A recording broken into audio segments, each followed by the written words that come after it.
Hello everyone, my name's Josh Lewison and I'm a barrister specialising in private clients and insolvency. Once again, I'm on the roof of Radcliffe Chambers, this time to talk about trusts for pets. It's been prompted by a show called Ratchet that's just come out on Netflix, in which, spoiler alert, a character leaves half of her estate to a monkey and disinherits her physically disabled and mentally ill son. And you may remember that back in the real world, it was rumoured that the designer Karl Lagerfeld left his very substantial fortune to his cat Choupette on his death in 2019. So can it happen, and how? English law has an uneasy relationship with trusts for pets. It's a fundamental principle of trusts in English law that a private trust must have a beneficiary. Purpose trusts are permissible only for charities. A trust for a single monkey would not be a private trust, since a monkey can't own property. And it's unlikely to be charitable where only one monkey is involved, particularly if it's someone's pet. But the English are a sentimental bunch, and the courts have worked around this problem where pets are concerned. So, in a case called Reendicott, Mr. Justice North upheld a trust for the benefit of horses and dogs.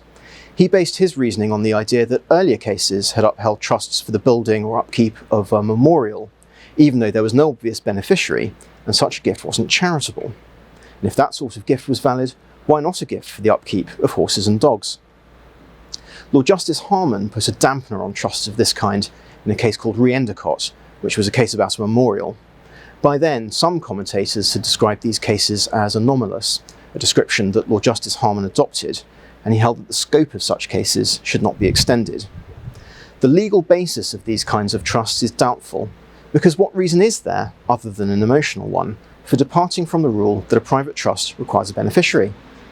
It was at one time suggested that even if there can't be a trust for a non-charitable purpose, there might be a power to apply money for such a purpose, and that was rejected in Reendicott.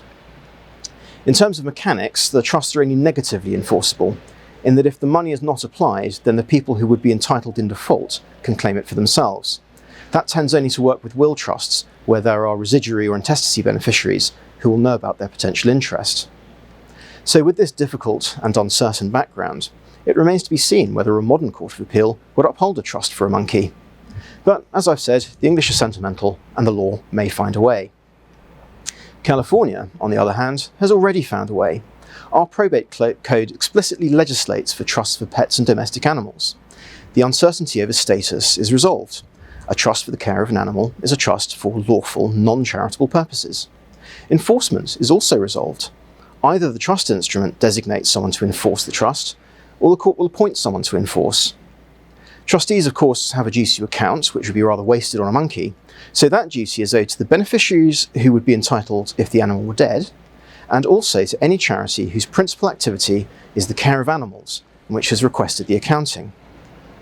The duration of the trust is also quite interesting. In England, trusts for animals came with a perpetuity problem.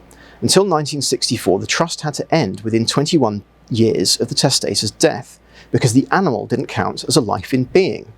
Fine for a dog, but perhaps less so for a horse, and definitely no good for a giant tortoise. After 1964, the wait and see provisions, or the optional 80-year period, might have helped. California's default rule is that the trust continues until no animal living on the date of the settlor's death remains alive. Interestingly though, that rule applies unless expressly provided in the trust. Now that may have been intended to allow earlier termination, but on the face of it, it's wide enough to allow gifts to animals and their children and remoter issue. So, could someone leave her estate to a monkey? In England, there might be difficulties, and with a sufficiently valuable estate, the Court of Appeal might be tempted to review the law. But in California, she absolutely could, and the monkey would live happily ever after. Thanks for watching.